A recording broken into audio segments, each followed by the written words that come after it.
Hey folks, how are you? It's me, Marc Maron. I'm going to do a little pre-show personal plug fest, if I could. First of all, I'd like to plug my upcoming dates. Would that be a good thing? I think it would. If you live in Cleveland, I'm going to be at Hilarities on April 11th and April 12th, Friday and Saturday. If you live in Raleigh, North Carolina, or within a radius of that city, and you'd like to come see me, I'll be there Friday, April 18th and Saturday, April 19th. I'll be at the Moon Tower Comedy Festival.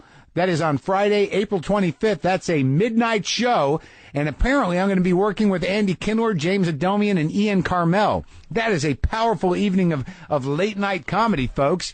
Come out for that if you live in the Austin area or want to make that trip. On Sunday, May 18th, I'll be at the Wild West Comedy Festival interviewing Vince Vaughn in a one-on-one podcast. Another thing I want to give you a heads up, especially you people who are new to the show, is the WTF app. You can download the free WTF app, and if you want access to stream the entire library of, oh my God, how many episodes? 483 episodes, you can. Only the most recent 50 are available on the free app. If you upgrade to the premium app, my God, the interviews you can listen to. Let's just do a few. You music fans, Josh Homme from Queens of the Stone Age. Who else? Tom York is there. Jack White is there. And for you comedy fans, you got Mel Brooks, Carl Reiner, Richard Lewis, Bill Hader, Simon Pegg for you comedy fans. Billy Bragg was on. John Fogerty was on. Cheech and Chong. Jonah Hill. Look, I can't go on and on, but they're all here if you upgrade to that premium app. This was a long pre-show personal plug. Hope you enjoyed it. It was almost its own monologue. Now let's get on with the show proper. Lock the gate!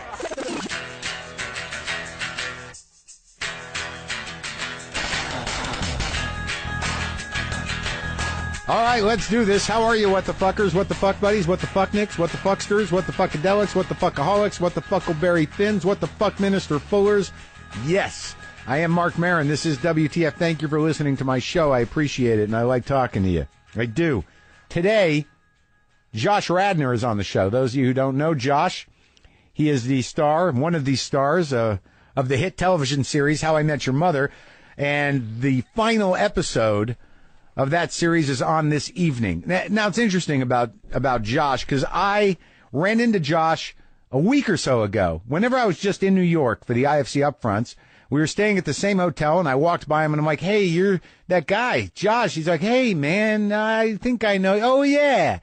And it all came back together. I had met Josh Radnor at a dinner at about between 9 and 10 years ago.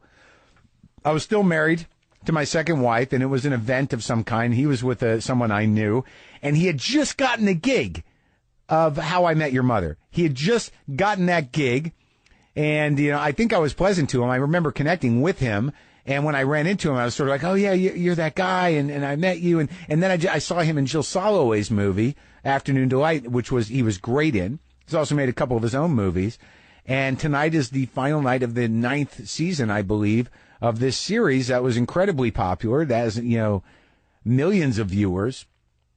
I told him when I ran into him at the hotel, I said, you got to come on the show. It'd be interesting to talk to you about your experience. And he said, yeah, sure. And then literally days later, we hooked it up, and he's on today, the day of the last night of this thing that has been part of his life for 9 years. And it was an interesting conversation because I literally, look, and you're talking to a guy that's maybe seen 8 episodes of Friends, maybe 12 episodes of Seinfeld. I really have been out of the loop with weekly TV viewing of major series, and I had to confess to Josh that I think that maybe I've seen 3 or 4 of the 208 episodes of How I Met Your Mother. I mean, I understood the conceit, and I was a little nervous, and I realized, well, there's no way I can get caught up in a week and sit and watch 200 episodes of How I Met Your Mother, but I can certainly talk to this gentleman as an actor, as an artist, as somebody who's been in the business, as a kindred spirit of sorts, as a Jew, perhaps, and a lot of other things. And we ended up having this amazing conversation. It was one of these conversations that I didn't really want to end because we were hitting it off, and it got to the point where we were just talking about movies, and then we talked about spirituality, whatever. What is a grounded professional dude, Josh Radnor is. And I think that even those of you who who are big fans of How I Met Your Mother, maybe just tuning in because of that, you might get to know Josh a little better. And for those of you who are my fans and listen to this show regularly, you might not know anything about How I Met Your Mother. I didn't either. It turned out to be an amazing conversation, and I was very appreciative that he came by. Look, I'll be honest with you, folks. The other day, I had to be at a meeting, but there were a couple of problems. The meeting was in the morning, and I was still at my house, and all the people in the meeting were in different parts of the country. But we had the meeting, and it was simple and effective thanks to GoToMeeting with HD Faces by Citrix. It's the powerfully simple way to meet in person online from anywhere, anytime. Sign up for GoToMeeting from your computer or mobile device and launch your first meeting in seconds. I just clicked the link and pushed a button to turn on my webcam, and there were the other 4 people I was meeting with, all on my screen, and all able to share documents and presentations with me. It was kind of amazing. It's amazing when I actually use this thing. It works. So you can now start your free 30-day trial of GoToMeeting today if you want. Visit GoToMeeting.com, click the Try It Free button, and use the promo code WTF. That's GoToMeeting.com, promo code WTF. And it's amazing that every time I use something like this, I'm like, wow, this is so futuristic. This is fun. Now, why don't we just get together and talk every once in a while? Why don't you just put a group of people around the planet together to just bullshit? Anyways, that's GoToMeeting.com, promo code WTF. Folks, I know that I've kept you in the loop about my trials and tribulations, in a lot of ways. In a lot of ways, I feel very close to you. And you know what's going on with me for the most part. But I do have to report that my struggle, and this is starting to seem like an eternal struggle, like almost a spiritual struggle with one of the gods that runs our planet. It's taking on a spiritual dimension. It's confronting, parts of myself that I'm not comfortable with. It's making me confront the existential crisis of mortality and are we alone in the world? It's making me confront my personal morality. And I think you know what struggle I'm talking about. That is my struggle with Time Warner Cable, who is my internet provider. This is a reality of modern life. I have to deal with Time Warner Cable. I have no choice. If I want access to the world, I need to deal with it. It's my portal to the world. And my portal to the world becomes compromised every night around 5 or 6 in the evening. My portal to the world is very slow. It makes me very anxious. It makes me aggravated. It causes me stress. It's probably giving me cancer. The fact that I can't access the world at a reasonable speed. Or more succinctly, the fucking speed that I pay for. It's becoming mythological. Time Warner is now becoming mythic to me because I'm not fucking sure if they're real. I know there's a lot of people involved. I know I plug something in, but I'm not sure that they know what's going on. I don't believe the lip service paid in print and on television to their concern for the speed and convenience of their services. I'm not sure that there's anyone really regulating anything over there. From what I can glean, they got into the internet business because they just absorbed another company. There's all this infrastructure laying around. I think they hope it works. But as I told you, I was taken last week to Tier 2, which I decided was on another planet. I talked to a woman on another planet with a peculiar accent that I decided was alien in the truest sense of the word, not in any sort of nationalistic or racist sense of the word. She lived on another planet. That Time Warner had subcontracted Tier 2 of its customer service to alien beings who were there as a sort of safeguard, a kind of a wall of interference between whatever it is Time Warner really is and customers. So Tier 2 lady, the alien from another planet, she was going to keep a watch on my connection for 72 hours. The female alien lady from another planet was throwing a switch that would keep a watch on my connection. So 2 days later, shit was still going down every night, 6 o'clock, garbage, no connection. I would do compulsive speed tests. I would reboot my router 2 or 3 times, occasionally get it for a little while, So then I decided, like, I better call and see if I can get through to the other planet, to the lady on another planet, to see what's going on. How is that monitoring going of my connection?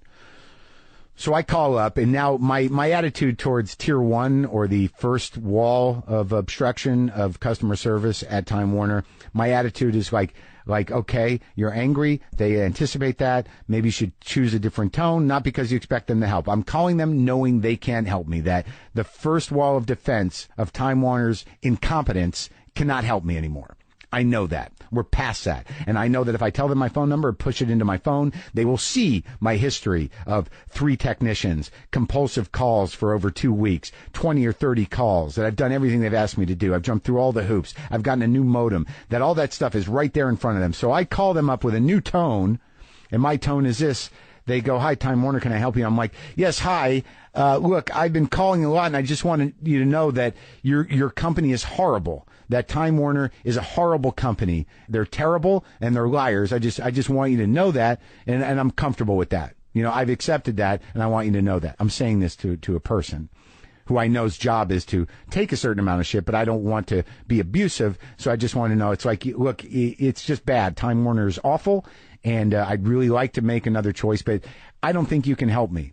He says, "I'm sorry that you're having trouble. What can I help you with?" I'm like, you actually can't help me. There's nothing you can do for me. It's not within your power to do anything for me. All right, do you see my information there? You see what's going on? There's nothing you can suggest. There's nothing that you can do for me. So let's just skip the fucking game. Can you get me to Tier 2? I'd like to talk to the woman who lives on another planet. So he goes, "Well, I'll give you to advanced technical support for internet." I'm like, sure, let's go that route. Let's go advanced.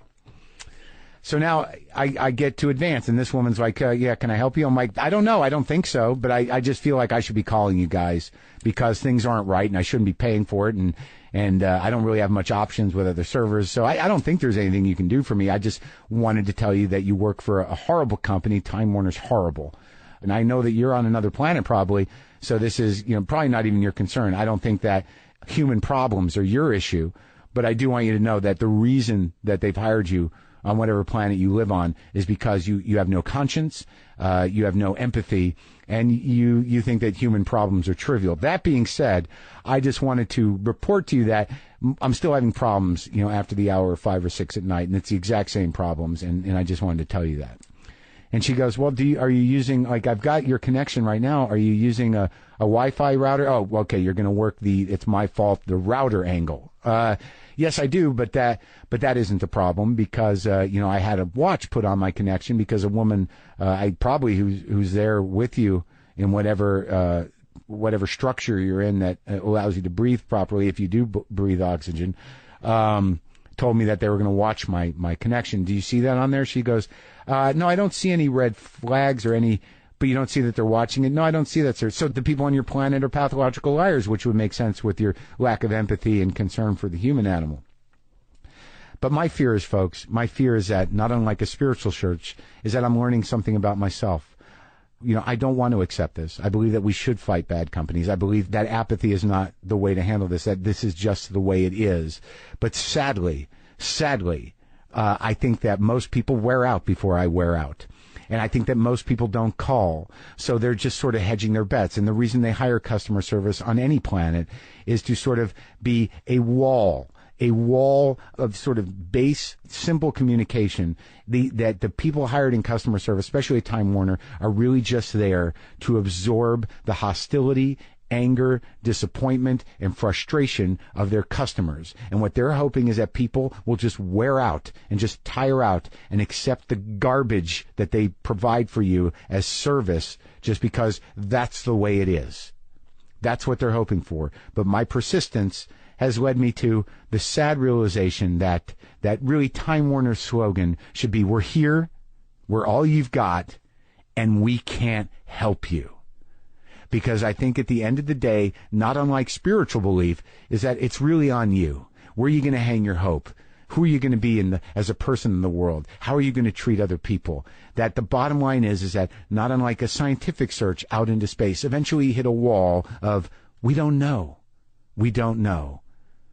Even with God, it's sort of like, what, God? What? Tell me what to do. There's no answer. For whatever reason you think there's no answer, but there's no answer. The answer is going to come from your heart. You know what? Because it's not knowable. It's not knowable. God is not necessarily knowable. It's a decision that comes from within your heart, how you're going to build that relationship. So now that I know this, I know that when you get all the way through the Time Warner customer service labyrinth, at the core of it, at the end of your search, at the end of your demand for help, they don't know. They don't know why it's not working. They just have a huge, multi-tiered, with several planets involved and satellites, a huge system that you can get lost in. And there's no one at the end that says, oh yeah, I know. They don't know. And, how you're going to behave and how you're going to act in the face of that realization, that's for you to know.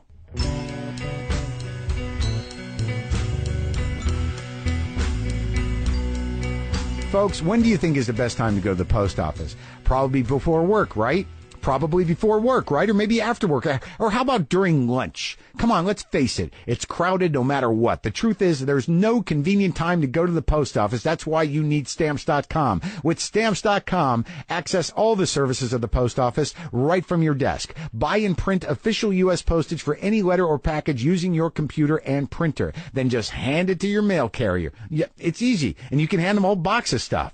And unlike the post office, Stamps.com is open 24/7 with no lines, so you can get your mailing and shipping done whenever it's convenient for you, because there's no lines at your house, are there? I used to think my garage was just a garage. No, it's where I do my work, which includes getting stamps and printing them.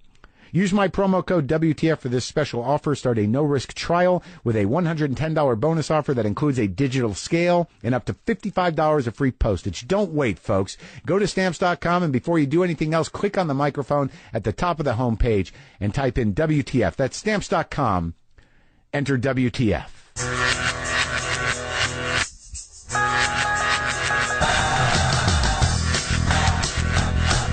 I think that dinner we were at, you had just gotten the role. Okay, I know exactly what you're talking about. I remembered meeting you, but yes, it was at a dinner, and I think that's right. I think it was. I remember being there, and it was. I think it was. I don't know if it was a Seder, or it was Jew oriented. Right. But usually, with Soloway, it was a Jew oriented thing. Yeah.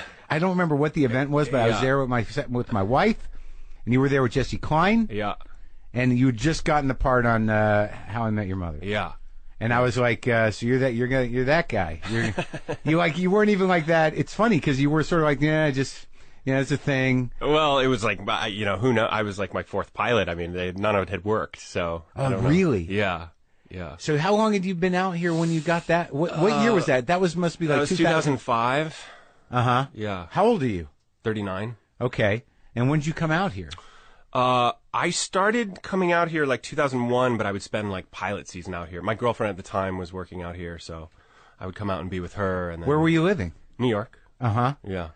And then, okay, so let's track it all the way back, because I have this theory about, my friend Sam Cedar. Do you know Sam Cedar? I don't know.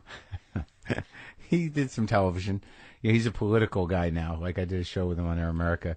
That, there's a role in Hollywood on television that is played by the attractive Jewish man. That's the thing? That's the slot I was in? Yeah. I think that, the attractive, funny, smart Jewish man is around. I don't know when it started. Right. But I think it predates, Schwimmer. I think it predates, but I always think there's a place. Like, look at movies. Even like Elliot Gould, right. James Caan. There has to be there has to be that guy. Slightly neurotic, attractive Jewish man and available. And then just surround him with wackiness. Sure. Watch him react. Yeah, well, or other people that fit. I have this theory of archetypes that repeat themselves. Right? Yeah. I'm sure there's something to that. Yeah. But you didn't grow up in New York? No, I grew up in Columbus, Ohio. What kind of childhood was that? You're Jewish? I am. Can we be Jewy? Don't tell anyone. No. I don't want it to hurt my chances in show business. Yeah. Okay, Josh Radnor. Yeah. I won't tell anybody. That's a Welsh name. Come on. It is. Really? Radnor, sure. Oh, a thing, yeah. So what your dad? No, but I said- come from like shtetl Jews, like full Well, on. how is that? Then how'd the Welsh name It happen? just is like the curveball, like the little genetic curveball from my dad's side. Was he Jewish? That probably wasn't. There's like a strain of non-Jew percolating through. You got that in you, huh? Yeah. The non-Jew. Yeah. The Welsh non-Jew. So you grew up in how many sisters and brothers? I have an older sister and a younger sister. I'm the middle boy. Really? Yeah. So that's why that's probably why you're a nice guy. I guess. I mean, there was no room in my family for like, being a terrible person. I mean, the combination of like Jewish parents and Ohio was kind of like, just calm down. Just watch it. No room to be a terrible person. Yeah. You wanted that room, but you just couldn't. I don't know, like I tried it on, whenever I've tried on being like A dick? it always felt like that doesn't feel good. Well, that's a good thing. Right. And then other people are like, why are you being a dick? Yeah. I mean, it's so obvious, but it's just kind of like, that wasn't my thing. So I was like, Oh my God! I wish I had that kind of choice. Maybe I do. Like I did, like a dick. That was my thing for a lot of years, being a dick. But it didn't feel like a choice. Oh, really? No, if you're not naturally a dick. Where'd you grow up? Albuquerque. Okay. Albuquerque, New Mexico. Also, not the hot pocket of Jewry. No, but but like I don't know what Columbus is like, but there seemed to be a crew that went out there. There was a few Wild West Jews, some settlers, right? But then there was a wave at some point of just the second generation running away from their parents in New York and New Jersey. Right. It's interesting. Like East Coast Jew is very different than Midwestern Jew, which I imagine Southwest Jew is That's like true. a whole other thing. Well, a lot of them began as Midwest or as East Coast Jews, but then there's like San Francisco Jews. I can't even identify them. There's a type of Jew in San Francisco that I think came around during like the Gold Rush, and Levi Strauss was a Jew. So and they defined the economics of that city at some time, but they're not. We all get used to the East Coast Jew. I think we're all acting in relation to some version of the East Coast Jew. Yeah. I mean, my idea of like Midwestern Jew is like when Jewy things get talked about at restaurants, it goes into a whisper. Like that's where it's like, wait, we're going to synagogue. It's just there's a hush. Is that how you grew up? There wasn't like shame about it. It was just you weren't ostentatious about it. Sure, because they already knew. Why push it? They're like, they know we're Jewish. Yeah. Let's not rub their ring face the in it. gong. Yeah. So you're kind of quiet about it. It's like, I'm going to Hebrew school. My bar mitzvah's coming up. Well, no, I couldn't not be. I mean, I went to a Hebrew day school. Like I went to. Really? Yeah. Like there was like you learned Hebrew. You had to wear a yarmulke. Yeah, the whole bit. What? But were you Orthodox? No, we weren't. But it was kind of, it's kind of like private school, sending your kid to Catholic school when you're not super Catholic. Kind of thing. Did you learn Hebrew? Did you?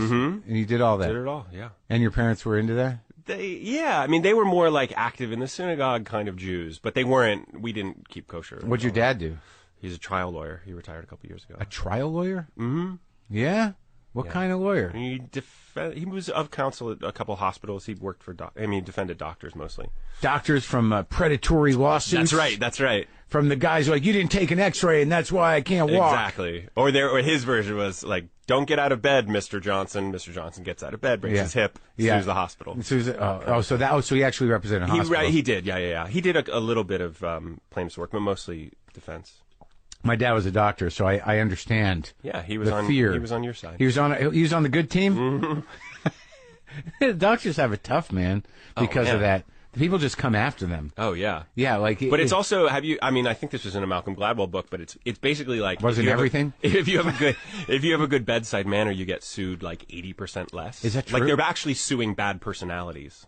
In some ways, they're like suing someone's got to pay. Yeah, like they're like, you didn't make me feel safe or good, and something bad happened. But if you're kind and caring, and then something bad happens, they're like, oh, yeah, I guess I don't know. Yeah, no, that makes sense. Like he did the best he could, because sadly, medicine is not an exact science. Correct. And I don't know why they haven't figured that out yet. Yeah. Part of me thinks that they really don't have a lot invested in letting us all live forever. Yeah, but I mean, you're so vulnerable if you're, I think it's just everyone's fear. Everyone goes crazy when they're sick. Oh, yeah, yeah, because then it becomes real. Like, this doesn't go on forever. Yeah. That's a horrible realization. Yeah. Do you think about it? Death? Yeah. Now you are. I'm sorry. God damn. I've never been super, like, death obsessed. And I actually find certain, like, I used to read all this Philip Roth. I love Philip Roth. And then, you got it? Yeah. I got a bunch of Philip Roth. Yeah. I was just talking to Lena Dunham about it. Oh, yeah? Yeah. I was obsessed with him in college. I just read, like, a book a week. I got on this real tear with him. And once he got into his dying phase, where it was all about, like, death and swollen prostates and stuff, yeah. I couldn't do it anymore. It's hard when you start to feel the organs that are being talked about. Yeah, it's just like, it felt so asphyxiating somehow. You know, we spend our life trying to accommodate that knowledge somehow. Of our demise? Yeah. You know, Yeah. either working against it, denying it, or like I don't know people who healthily embrace it. I mean, if I really think about it, it's terrifying. I think so, but I think I think there are people who who have a really big vision of it, or just acceptance of it. Yeah, like there's people that that don't feel like they have to do a lot of shit. Well, I also feel certain Eastern concepts around, like, reincarnation is actually quite helpful, and I don't think it's delusional to believe that. Right. But I think because I actually kind of do believe that in reincarnation. I do. Really? I do. I don't know. I just feel some sort of continuum, but to get back to the thing, I don't. It's not my demise I fear. It's more like I'm suffering phobic. Like, I don't want the suffering and the pain. Well, you don't have to as much as people used to. I mean, that's one thing they're pretty good at. Yeah, they got a handle on making the pain meds. Yeah. Yeah. Well, wait, I like this idea though. So we got back to that. You're worried about suffering, but wait, you're not worried about the moment where it's sort of like, boom, boom. Okay, here I am. Now I'm what? The transition. Yeah. From life into whatever you think's gonna happen. Yeah, but I have this. I just wrote a new screenplay, and What's it about? It's set in Poland. It's a kind of love triangle set in Poland. Really? My grandmother. I was on the film festival of a jury of a film festival a couple years ago in Krakow. Have you been to Krakow? No, I want to go to Poland. My people are from Poland. Yeah, so I went to see the town where my grandmother was born. This little town called Pinchov, where nothing is there. I mean, it's a pub and two churches. You do the work. I mean, in the way that, like, you know, I've kind of want to do that. Go to Russia and track down where the problem started. I mean, did I do the work? I knew this town existed. I went there. The visitor center was closed. I walked around the square a couple times. But you were there for something else. I was there. I was on the jury of a film festival for about 10 days. A Krakow film festival. It was called Off Center. It was off camera. And they came to you. Yeah. They're like. So then I said, because you've done two films. You did what? Liberal Arts and Happy Thank You More Please was my first one. Yeah, and but when you did Happy Thank You More, was that while you were doing How I Met Your Mother? Both before? of them I did. Still, before. So you kind of fit it in. Like fourth season, I did Liberal Arts. Sixth season, kind of in between, in the summers between. So this is the dream. To be doing it all. Yeah, I get. Yeah, doing it all. Yeah. Yeah, totally. All right. So I've never been to Poland. Tell me about Poland. Poland. You know, it was kind of like gray. I was shocked how many How I Met Your Mother fans were there. That was weird. It's an international phenomenon. Yeah. But I found it to be. It was like, I've never been to Prague, but it reminded me of pictures I've seen of Prague. Right, and it kind of felt like an under-filmed city. Uh-huh. You know, I was like, the movie should shoot here. Yeah. And then I noticed that they were actually kind of dangling, you know, for the winners, they would say, like, oh, if you shoot in Krakow, you get another $150,000 towards your film. So I thought, well, they're trying to make films there. And I had a story that I thought maybe could be set there.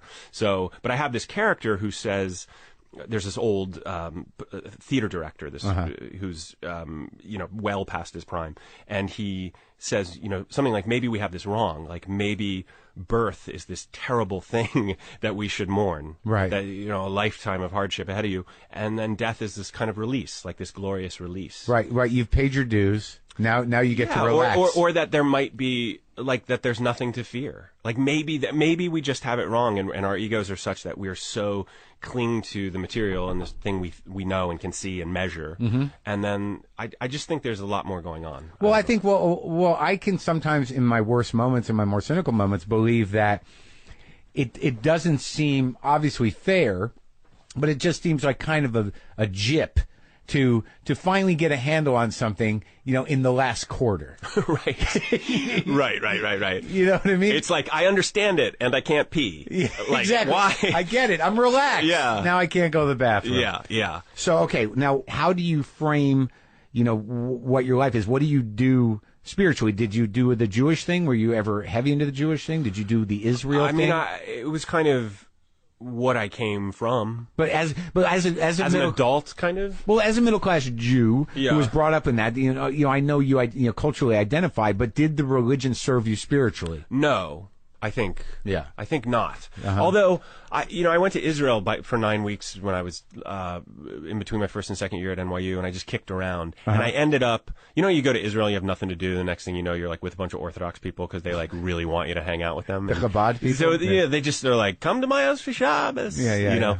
So I ended up learning a lot, and I was actually quite moved by some of the Judaism that I saw there felt a little more alive to me. And I came back, and I actually went into a kind of crisis about whether I wanted to be an actor or not, because it felt a little narcissistic. And this was after college. This was before in my second year of grad school. Oh, really? So to find yourself in the middle of like this intense training program, be questioning whether you want to be an actor or not was not. It was not my favorite stretch of time. Right. But then I got out of school. I found my way back, and I got out, and I realized. How long was that period? I mean, what it was a couple months. But I mean, what were the options? Like, well, I should be doing service. Like, do I do nonprofit something? Do I?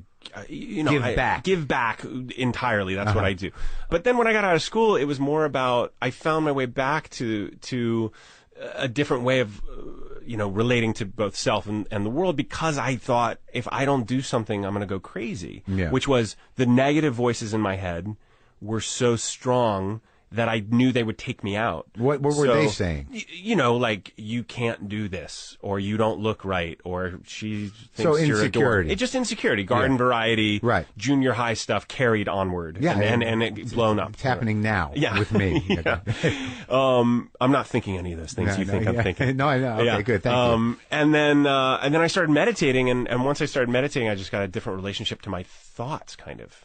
What kind of meditation?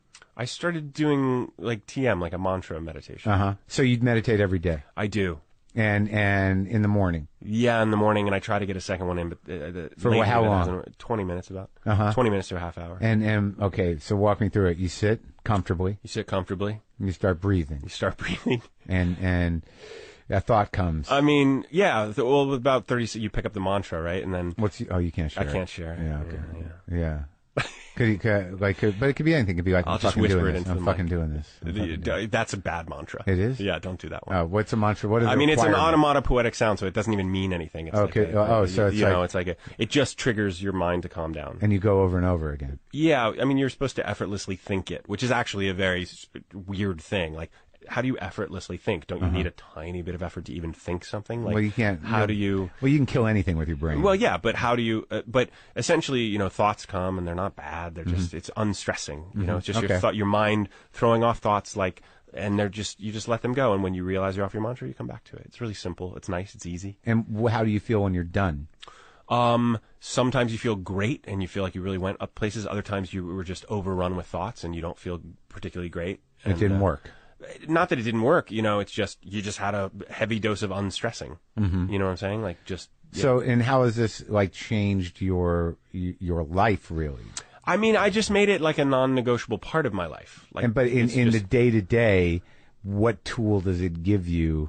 I think, I think it gives you a different relationship to your thoughts. So if you're in a process where you're quiet during the day, and we're not in a time where we're encouraged to be quiet on any level. Yeah. I mean, we're bombarded with stimulus. Well, you feel like you have to. We're just being dragged by demand. And the promise of technology was a false one, which is you'll have nothing but free time. No one has the any. Opposite. Now we're completely bound by tethered to it. Exactly. Yeah. So I think it gives you a time to just be quiet and be detached from that stuff, and also when a thought comes by, rather than it being good or bad or it's just like, oh, look at that. So the God thing's not important? It is important. Yeah. I mean, I don't talk to a lot of people about God because it's so provocative and it's so. I had breakfast with Tim Minchin yesterday, who you should meet. Do you know that guy? I've met him before. It was not pleasant, but maybe I'll meet him again. You should talk to him maybe, but he's a kind of hardcore materialist, rational. He's a musical act, right? Yeah, and he's very smart. But we got into it, and it was like, I'd like to be friends with this guy, but not have this conversation. Right. Because it's like, you seem like a smart person. How can you hang your hopes on bullshit? Yeah. Yeah. But I also, what I said to him was, look, I was raised by a rational materialist father and a rational materialist my whole education. Like, I understand the scientific method. I understand science. I understand your arguments. But I also have tasted and danced in this other realm, which feels quite wonderful to me. And that if I'm only with that, I'm playing with half a deck. Right? And interesting. I said, you have only danced in this realm and deny the existence of this other thing. And you fight it with everything you... And so I at least know what I'm, on some level, rejecting, but not even entirely rejecting. Yeah. But it's... I don't know. There's a lot of... I think the word God is so... it's been so sullied. I mean, what bad press. For me, I don't... my belief with others is that, if you have a solid, sense of faith that's based in God consciousness, right, and it enables you to have hope and be a moral person and process things and diminish some of the existential terror that is so readily available. Right. Good for you. Yeah. God bless. I talked to my friend about it last night, and he said people who are very kind of anti-God and even the concept, it's almost like they haven't sat with death on some level, because when people are dying, they call out to God. Like, you know what I'm saying? Like, but they want it to mean something. Yeah, but there seems to be some primal programming within us that has some dim memory of something bigger, larger than our. I recommend reading The Denial of Death to everybody that comes on this show. I don't know that book. Well, it's a very important book. It changed my life. And I've talked about it many times here. Yeah. Ernest Becker, The Denial of Death, which is fundamentally about, the almost, primal need for human consciousness to feel connected to something larger in order to define itself. Right. And find comfort, in the face of existential terror of mortality. But I feel that in some ways we have to choose our stories. Like, for instance, I could choose the story that I was like horrible and never going to work and everyone hated me. Or I could choose a different story, right? Yeah. And I feel like I could also choose a story where I'm just like a bag of neurons and molecules that's an evolutionary accident. Yeah, but you can be both. But I think so. I mean, I think, like, look, this body's going away. Look, if you got to believe in poetry, you got to believe in magic. And the weird thing is that not magic, but you see, the thing is like, not everything is rational, and not everything can be explained. I mean, you can explain it by probability, by, coincidences can be deconstructed mathematically. Right. But the truth is, if you don't allow some room for something poetic, for something magic, for something surprising, without the need to explain it. Or explain it away. You do a great disservice to your heart. I 100% agree with that. And I believe that. It's like, I'm wary to say I believe in God because I have not identified it. But I am completely willing to have faith and think the best of people, despite what people think of me. And I'm completely willing to look around me and go like, this is really fucking amazing. And you can't explain it. Yeah. And if I really think about it, I get overwhelmed. You stand in front of a mountain and, sure, I know there's geological realities, there's weather realities, there's agricultural realities, there's there's a lot of things happening, but the majesty of it I choose to appreciate and not explain, so I can feel it in my heart. Yeah. Like I would argue that rationalists, there's a fine line between that and just control freakness. Yeah, I kind of feel, why argue with those people? Well, why argue? And also, like, like, I don't identify as an atheist, but I have a hard time with mythologies. Like, I have a hard time with naming God. I have a hard time with, like, saying I believe in God. But I certainly have faith in something, and I certainly don't seek to explain it away. Right. I mean, but that to me is like it's kind of standing in the space of mystery and possibility. Well, people get mad at that too. Come on. You got to decide one why. thing or the other. I don't have to do anything for anybody. I know. It's like I don't want to go through the exercise of having you go, see, I won. You can't answer it. Yeah, and then also, like, your victory means what? Like for you, like, okay, great. I now believe I'm a bag of bones. Yeah. Like, I do a bit about that, about, I did it on my special, just about how it's really about winning. There's no solution. Right. If you're going to talk someone out of their God, you better put something else in its place other than this rudimentary idea that everything being explained by math equations. Right. You know what I mean? Do you know David Eagleman, the neuroscientist? He says that science knows like 5 to 10% of what there is to know. Like literally, there's like 90 to 95%. Yeah. They have no idea. Yeah. And matter itself, there's only 4% of the universe's material. Yeah.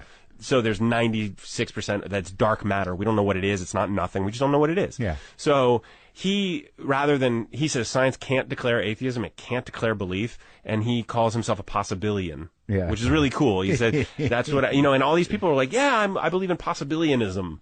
Yeah. So where does the reincarnation thing play in that you mentioned? I don't know. It's just like some weird. It's weird though. Here's what I really believe though. Yeah.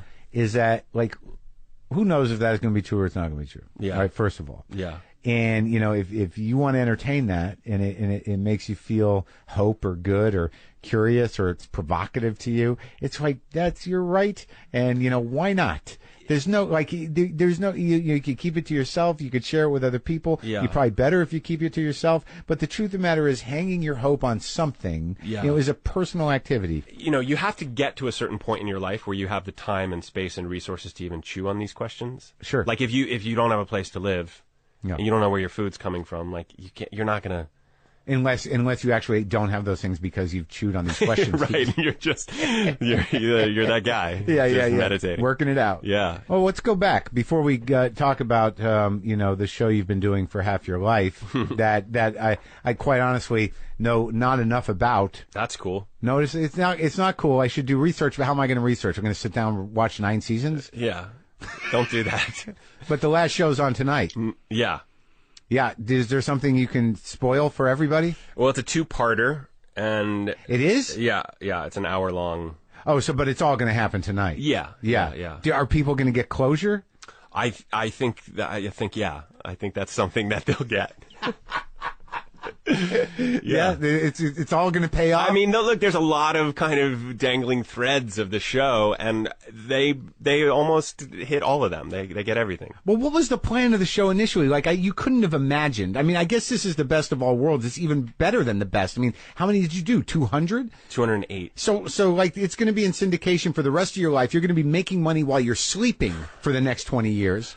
And did you have any real, I guess that's the hope when you get a role on a sitcom, but this has been a defining thing. But you know what is interesting, and I got to give you credit, is that, I saw Holloway's movie, Afternoon Delight, which I liked a lot, and I had her and Catherine Hahn in here, and you did a great job in that. Thank you. And the thing that you did a great job at, which is just of no power of your own, just by virtue of the fact that you're a good actor, is that, and also by the fact that I'm not obsessively watching the other show, is that I didn't associate you with anything. Oh, that's good. It is good. Yeah. Because that's a tricky thing, man. Well, yeah, I mean, there's different phases of an actor's life. I mean, the first phase is no one knows who I am and no one wants to hire me. And then if you're lucky, you get a part that becomes like that's what people know you for. And then you have another problem, which is trying to get out from under that. Exactly. Well, that's a TV actor specifically. TV for sure. Yeah, and a hit TV show specifically. Like there's certain people that have made the jump. But I don't want to lose my train of thought.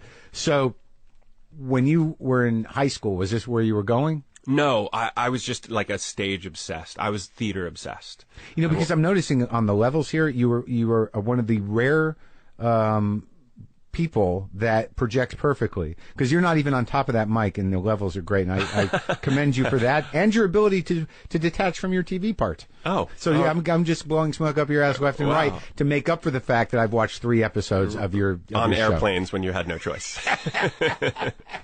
I get it. But am I the target audience? I don't know. I'll tell you, there's no such thing as a target audience at this point. I have met people. I have. People, it cuts across everything now. It's not, you think like, oh, it's like urban 20-somethings love the show. College kids love the show. It's not. It's a lot of people. Well, because the ensemble's so fucking good. I mean, when it comes right down to, the success of sitcoms, I mean, whatever the context is, it's it's how just, do you want to spend time with these people? Yeah. Ultimately. And they're great people. I mean, Jason's great. Yeah. Yeah, everybody's great. Yeah. I mean, we really hit a lot of shows where you have that kind of ensemble, when they don't work, it looks like, oh, they got cast. Yeah. Like, it literally looks like just a bunch of actors that got the parts. That's why things don't make it past that pilot. Exactly. And for whatever reason, we felt like a bunch of people would sit around and drink beer all day together. And did that last?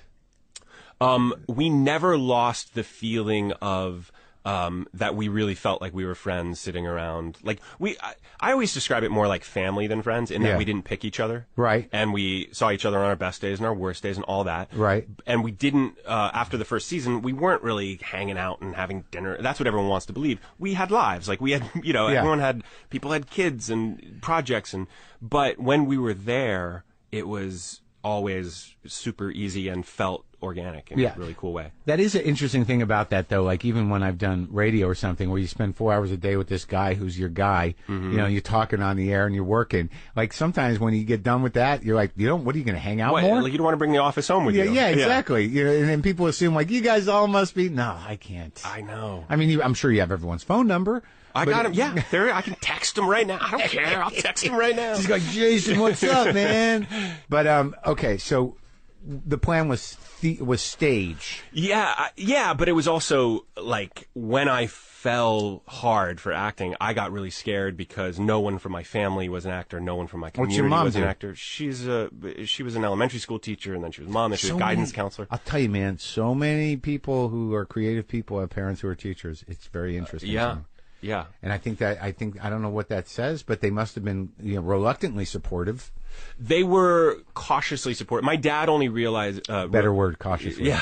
He revealed to me years later how terrified he was, but he held it. He hid it, which was really good for me. Because he wanted you to be happy and be able to pursue it. I was also very judicious and kind of smart about how I revealed information and when. So I would... What does that mean? So like, they didn't want me to go... You've got it all figured out. You've got mortality figured out? No, I have not got it all figured out, please. They did not want me to go get like a BFA, like go to Juilliard or something. They wanted me to get a liberal arts degree. That was the requirement. Right. So they also wanted me to not major in drama, but I ended up just spending most of the time in the theater department. I mean, I took all kinds of classes, but I ended up declaring a drama major, which they were okay with because it was kind of more academic. But then every summer I would go to do theater, on the East Coast, or every summer I was actually doing it. So like stock, summer stock? Yeah, like non-equity companies. But you were castable pretty early on. You got a handle on it. I don't know that I was castable as much as I just was really enthusiastic and found the places I wanted to go. And what plays did you do in high school? I always like trying to picture the plays that people do. The first play I did was Oklahoma. Of course. Yeah. The second play I did was Cabaret. I played the MC in Cabaret, which was kind of a watershed moment for me. That's where people started going, you could maybe do this. And you were singing. Uh-huh. Yeah. So you can sing. When asked. I don't do it like, I don't just do it all the time. It's more like, we need you to sing right now. Yeah. And then I'll kind of... But the high school experience for a lot of people who act as musicals, so that's what you do. It's also the most fun thing. I mean, my community is pretty homogenous, Yeah. And, socioeconomic and everything. And I started working at this children's theater that every summer would do musicals with like 16 to 21-year-olds, but it was from all over Central Ohio. It was kind of like the best people would go for the summer. So I did like Joseph and the Amazing Technicolor Dreamcoat, Jesus Christ Superstar, Into the Woods. Were you Jesus? I was Pontius Pilate. I had to kill Jesus. Come on. Jew. Exactly. Let the Jew kill Jesus. Exactly. Don't think I didn't notice. Yeah, who directed that show? Yeah, and then I just found, like, I felt at home there. I felt at home among the difference, like the combustible weirdness of everyone being there, but we just were drunk on the theater together. It's a pretty amazing thing, because even last night I notice this a lot now that, like, I'm 50 or whatever, but like I was waiting to go on stage at the Redondo Performance Arts Center just for Adam Carolla's podcast. There's like half a house, but there's it's a big theater. That someone built it sometime, and then you had the big flats, and I'm just behind the curtain, wandering around, waiting to go on, and you have that moment. You're like, this is my life. Yeah, I'm in show business. Oh yeah, it has not ever dimmed for me, that feeling. It's like, great. When you go like go see a friend like in a Broadway play, right? And you kind of like get to peek out on the stage in the empty house. Yeah, it still feels really holy to me. It like is. it really, especially in empty theater. There's something in liberal arts. There's a scene in an empty theater that I used to perform in because we shot it at Kenyon. And to me, I don't know, there was something so magical about being able to go in there. Well, the weird thing is that once you have some chops and you've been in the life for a while, you don't always think of it that way because you're sort of like, well, I'm going out and I'm going to do my thing. Right. But then like when you really step back from it and realize what you've committed your life to and you can't quite identify, the difference, what happens between behind stage and on stage and the magic that you enter, the space. For me, I guess I'm just projecting, but like sometimes I'm just fascinated when I'm on stage with somebody else and I'm watching them talk and there's an audience of hundreds there and there's just a person talking, but it's magic. Yeah, I also, I do this thing where I try to, when things happen to you, I think in show business and we metabolize them very quickly. You're like, right. So something that you couldn't imagine happening, suddenly that's your life. Yeah. Whether it's good or bad, you process it very quickly.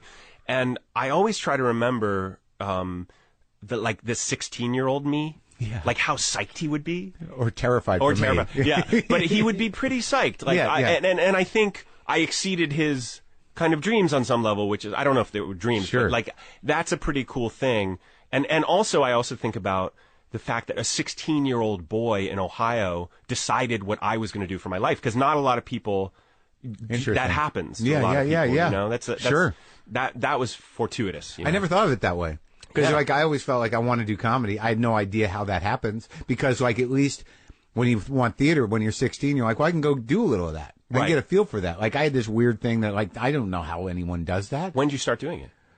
In college. I tried it a couple times in college, at events, at college shows. But, it wasn't until after I maybe my third or fourth year of college where I actually went into a comedy club. But I was, there was no joy in it. I was just paralyzed with terror all the time. Did they go? They must have gone well enough for you to want to do more. Well, I think it's a compulsion. I think the beauty about acting is that you can enter this zone and enter a character and be supported by, a cast and a lighting person, and there's a community behind it. Right. With comedy, it's sort of like you're this lone wolf. It is the starkest, scariest it's kind very, of thing. Yeah, and it's sort of like, you're not sure, you need to get laughs. Yeah. But, you've got your 3 jokes when you're starting. You got 5 minutes, and all you do all week is worry about when you're going to go up there with your shit. Yeah. So it was more of a sickness than a But the victory is purely yours, and the failure is purely yours. That's exactly right. What I mean? And to have that stage, to be on that stage, I think about that a lot too as a performer. Is sort of like you kind of earn your territory, on stage. Like, how am I going to own this thing? Right. And it's really up to you as a comic. It's sort of like you push, you pull, and eventually you fit. Yeah. Yeah. Yeah, yeah. So, all right. So in high school you do musicals. Yeah. When was the first? How ridiculous was the first serious role? Oh, I went to Kenyon, and my first play was about a schizophrenic poetess. Oh, really? Yeah. Were you the doctor? Or I was her boyfend. Like it was. I think it was called "Standing on My Knees" or something. Is it like I don't even remember, but it was. It was like suddenly I was, and it was in like the lower cafeteria. You know what I mean? Like where they put theater wherever they can find it. Like, it wasn't the drama school. It was the stage troupe or whatever. Yeah, it was like a offshoot, like one of the little. They had like 8 drama clubs at Kenyon, so it was like. But that's just a liberal arts college, right? Yeah. But I think there's footage of me actually doing, what was that play, that horrible play, was it called Extremities, where the guy locks that woman in a... Oh, yeah. Like, there's footage of me doing that at like 19 or 20. When you fully understood what was going on. Like, just intense and angry and off base. And I did it for someone was in a TV production class, so they wanted to shoot it. Right. So it wasn't even a play. So it's preserved. Yeah. So you can watch it all the time. Yeah, I don't know who has a copy. I always love, like, in college and grad school, how you got to play, like, old guys. I know you do. I did Awake and Sing, the Clifford Odets play. I played, like, the communist grandfather in that play my third year at NYU. How was the makeup? It was pretty good, but I looked like that actor Armin Mueller-Stahl. Do you remember that guy from Shine? Oh, yeah, with the mustache. Yeah. And for some, I really think it was maybe one of the best things I've ever done, because I didn't know any better. Like, I didn't know this is ridiculous. I'm 24. Why am I playing this 70-year-old communist from wherever he was from? Yeah. But there's something that you throw yourself into those things, and you actually have moments of magic because you don't know any better. Yeah. And when you get out into show business, they're like, no, you look like this, and you'll be playing this. Yeah. You know, it's very, like, narrow what they expect you to do. So what did you, so you got a drama undergrad degree? I did. I got a BA, and then I went to NYU. But what was your minor? Was it English or? Well, I was going to be an English major, but I was going to double major, but at Kenyon you had to do compulsory exams, you had to either do a huge kind of thesis or, and the drama comps were actually kind of hard. You had to do a production and an oral defense of it and a big test at the end of the year. What do you mean a production? You had to direct it? I did this Donald Margulies play called Sight Unseen, and then you have to have an oral defense with the professors where they kind of pick it apart. Really? Yeah. What? But I thought that's only happening graduate level. It's a thing at Kenyon. You have to. Every major has compulsory exams. I'm pretty sure they still do. So would they just grill you? Yeah. Really? Basically. Like what kind? Like so you just acted in that play? Yeah. And what are they like? Why'd you make that choice? Kind of. But the play was nonlinear. It was told all, and they were asking all sorts of questions. I ultimately realized they were asking playwriting questions that I couldn't answer. And I think it was fine. Everything was fine. So okay, so you graduate, you do good undergrad. I did. And you felt confident as an actor. I mean, I did. I actually had logged a lot of hours on stage. Now, were you doing all the other stuff too, or yeah, everything? Like, did you build sets?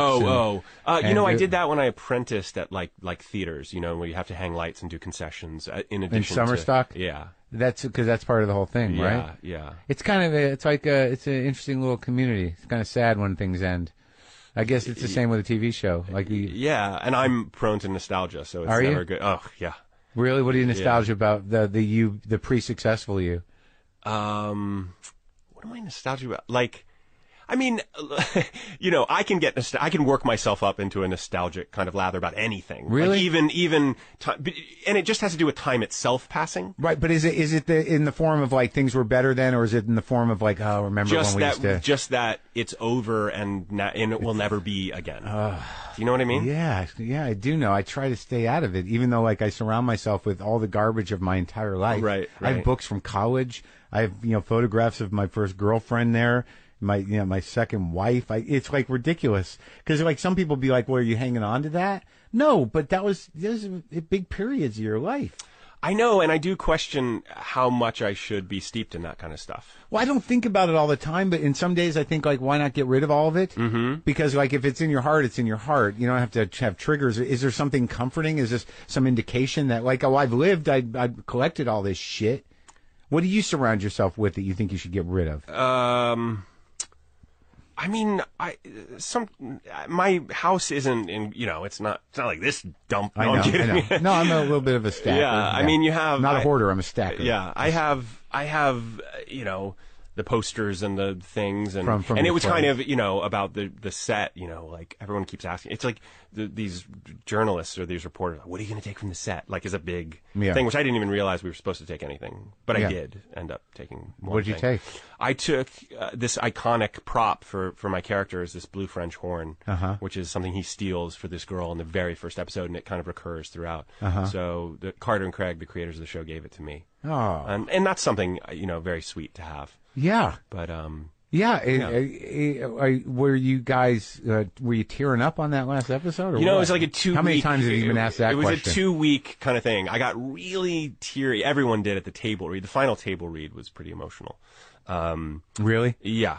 Everyone's kind of. And then the last moment, it was Siegel had his last day, and it was the scene where the five of us were going to be together for the last time. Mm-hmm. That was pretty emotional.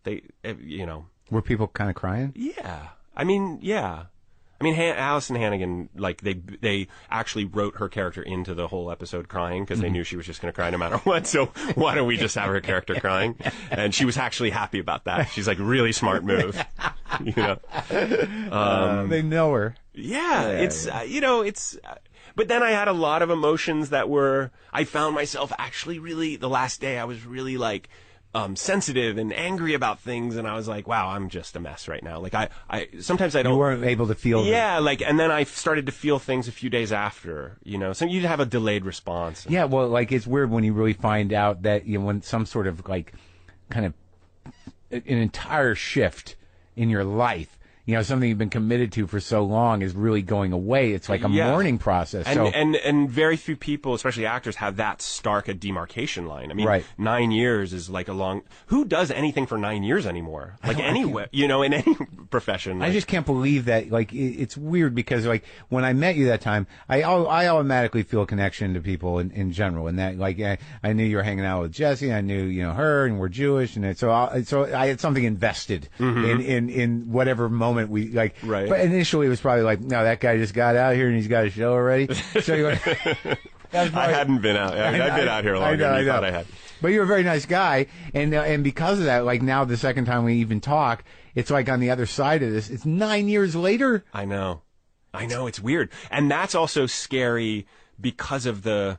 Like, I don't know if this, I don't even think this is going to be very stupid what I'm saying, but like, time is moving fast, like, and it seems to be just really moving fast in a way that is alarming. A lot of that's what liberal arts is about, because I went back to Kenyon to show my first movie, and suddenly everyone was calling me Mr. Radnor. Oh, yeah. And I was I was just drinking out of that keg there. How are you? And I realized I was nearly twice as old as, like, the freshman there. And that really freaked me out. So because there's part of a special. You're not married. No. And well, I mean, it's weird because I'm the same way. I'm not married. I don't have kids, and I think that something gets tempered. Yes. About your acknowledgement of age. Yes. When you have those kind of responsibilities. When you don't, there's part of you that's sort of like, hey, I know these kids. This is me. Yeah. Right. And the central thing, Richard Jenkins in liberal arts, you know, he tells me since he was 19, he's never felt not 19. Right. Like but his face in the mirror, he can't believe that it's not a 19-year-old face. Yeah. You know, and then the line in that scene that he says at the end is, nobody feels like an adult. That's the world's dirty secret. That's your dialogue. Yeah. You're a big thinker, man. It's reflected. I don't, it's just. You don't like when you're writing, I don't know what your process is, but with the first film, was that lighter than liberal arts? They're both kind of a mix of, you know, funny, sad. But do you find that you're working out, like, you know, because you seem to be weighing the bigger questions, and you seem to have a dialogue around a lot of them. Yes. But do you learn more about that dialogue through your characters, or do you 100%. I mean, I'll get a big.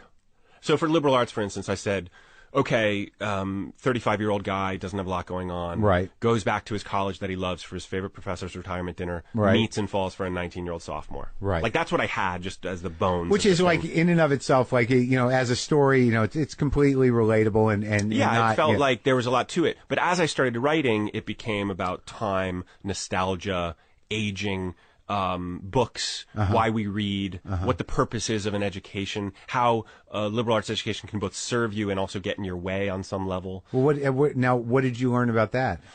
How does it serve you? Because I know how it served me. I mean, I think it serves, critical thinking, empathy, you know, stepping into opening other your mind. Yeah.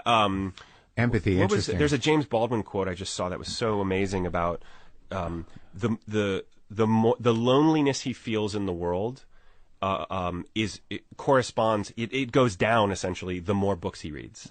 So the more connection he can make with other people who are feeling these things too. Right. It makes you feel less alone in the world. He Sure. said it much more beautifully than I just did. Well, I think that's important about conversation in general. Yeah. And not just books, but I imagine if you were stranded, that, you know, reading books would. So you're saying it grows your capacity for emotional understanding. Certainly, and it exposes you obviously to other cultures and other perspectives and all these things, and it exposes you to other people who are chewing on these big ideas all at the same time at a very sensitive time. I mean, that college age time is if you take advantage of it. Yeah, and I do a lot of college speaking, and I actually love doing it because I find that those. You seem like a teacher. I've come from teachers, but they're kids who are like really open, and I think that even today, like the college kids in my unscientific sampling of them seem less cynical. You know, they seem like really open to stuff. I think kids seem less cynical in general. Yeah. I think that when I grew up, you're what, 30, what'd you say? 39. Yeah. Yeah. So you're 10 years younger than me, but when I grew up, there was still this weird crashing wave of the 60s. Yep. And there was a type of, you were aspiring to, your role models were different. A lot of them were grittier and I just think in general that kids are a little more detached from, I think culturally everything's changed. I think they know a lot more. Yeah, and I'm sure the internet has something to do with that. Sure. In the same way it's like the Baldwin thing, like actually seeing, if you're a lonely kid living in wherever, and you feel like you can actually find a community online that are a bunch of little yous. And we're going to assume that's good. Sometimes it could not be good. Yeah. Yeah, I have no idea, man. It's still the Wild West. It really is in terms of what these generations are going to. They're all going to adapt. I mean, that's the other thing, that once you get to a certain age and you find yourself saying things like, when I was younger, it's like that's been said every generation. And obviously things are a lot different now. Yeah. But people are still people. They're still contained in this vessel. They're only capable of one thing, and adapting is one of them. Yeah. But the nuts and bolts of emotions are going to be what they're going to be, right? Yeah. Well, one of the things in liberal arts is, she says, she basically feels like he's patronizing her, like when I feel different now than I felt when I was here. And she's like, but every stage is hard. Yeah. But he says, but I felt things when I was here that I no longer feel, and you don't know. Like, for instance, I always think about How I Met Your Mother was on 9 years. That's high school plus college plus 1 year. Yeah. Like that, imagine how different you were your freshman year of high school to your first year out of college. Well, you were 30. Yeah. Yeah. Do you feel like do you feel that you were able to sort of mature through that, or do you think that you were some sort of suspended in a way? It's both, honestly. I mean, I feel I had massive changes go on, but I also look at my life and it's not that much. I mean, I'm still kicking around. I'm still like... No, you seem very, very similar to the 3 minutes that I talked to you last time. Yeah. Well, I've worked at that. You know what I mean? Like, I think it's important in show business. You kind of got to, like, choose your heroes wisely. Who are yours? Just like nice, awesome people that I've met along the way that you kind of collect and say, you work with. We had a ton of great older actors come through How I Met Your Mother, and I thought, oh, this person's great. Did you develop relationships with them? Yeah, I've hung on to, Bryan Cranston was on pre-Breaking Bad, John Lithgow, Franny Conroy, Martin Short, like just awesome people. And you're friends with them? I'm having dinner with Martin Short tonight. Actually, That must be entertaining. We've never done it, but oh really? See. Yeah. I'll let you know. Why now? Because we'd been trying to do it. You know, I ran it. We did the thing, and then I ran into him after we saw Pippin. And I saw him backstage, and we just struck up this funny conversation and decided to have dinner. Isn't that interesting? Like just coming from that. Like obviously, you were on this hit show, but to come from where you were when I met you, and then there's that moment where you're like, can I hang out with Martin?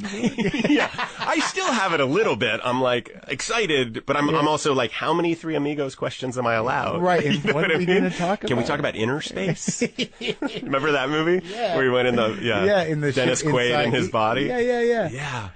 But he's got great stories, and he's a very funny guy. It's weird also to be working alongside people that you grew up watching. I know. That always. I mean, I don't know. I know from talking to them, but yeah.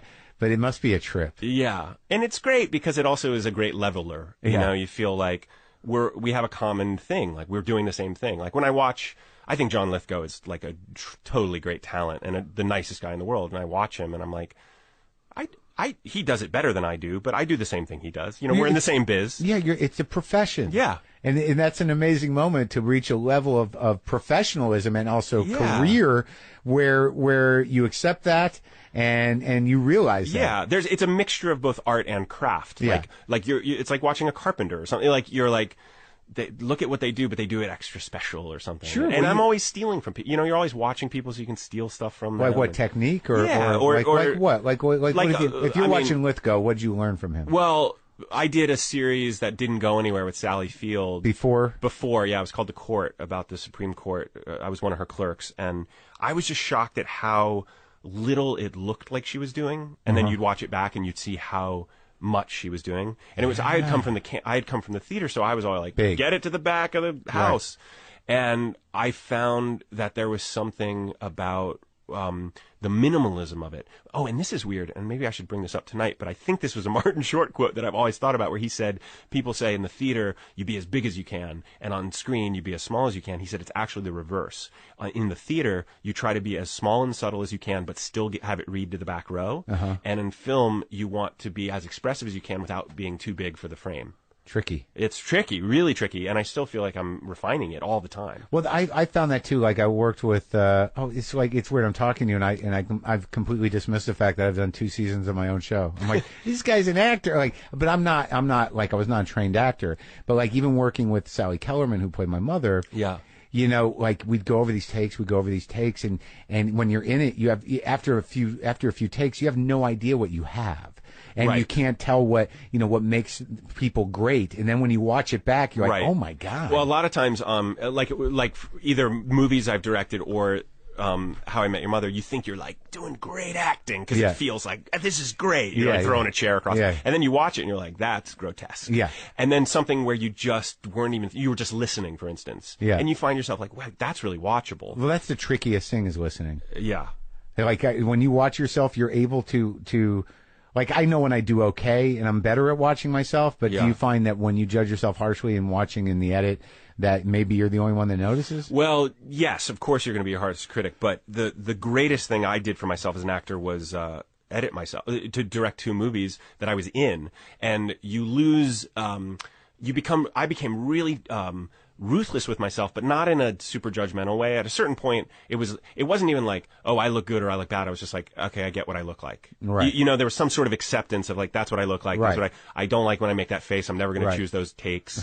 But you get really good at, I just found that I learned a lot about myself as an actor, and editing myself has been just as valuable for me as an actor as anything I've ever done. But it's interesting. I've talked to a few actors, and not to disregard, anyone's who has a conversation is going to give me what they're going to give me. But it seems like you've got a lot of plate spinning for an actor.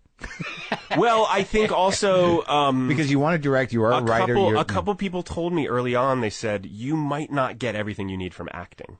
Mm-hmm. Like I think there's a few people, like Philip Seymour Hoffman. To me, I just watched it Flawless last night. He had a career that was like so big, like he did everything, and to me that's a satisfying career. I mean, there's so few people that actually can kind of call their shots as an actor and actually do really meaningful creative work all the time. Do you want to go to the depths that he went to? No, not even, no. Yeah. I mean, maybe once with the great director who's going to support me and hold my hand the whole way. But that's not, I work from joy, honestly. Like, I don't work from, when I'm depressed, I can't create.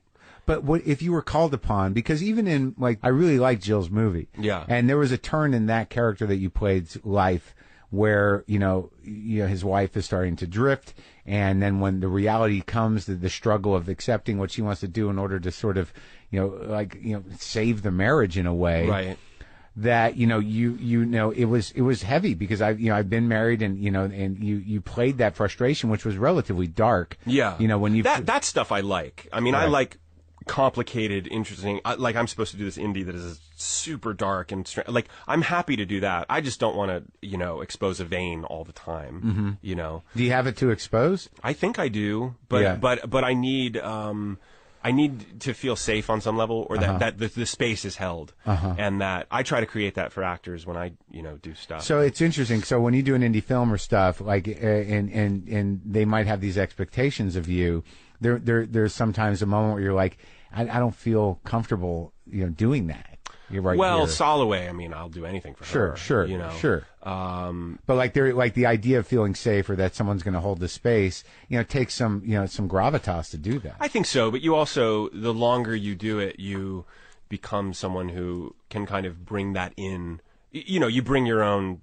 I don't know what I'm trying to say, but you bring that with you, that permission. Right. You give yourself permission to do it or you don't, But I think if you're working on a project you believe in, you'll give yourself permission to kind of go there, so to speak. Now, how do you feel like now, okay, so tonight's the final episode, everyone's going to get, do you think it's going to be a satisfying close for all the fans? I think that it'll piss people off in the same way that everything pisses everyone off. I was not pissed off at all with the end of Breaking Bad. I felt like I got closure. I let it go. But just even subjecting yourself to the online landscape, it's like some people think How I Met Your Mother was brilliant for 4 seasons, then got terrible. But there's also people that are just going to miss you.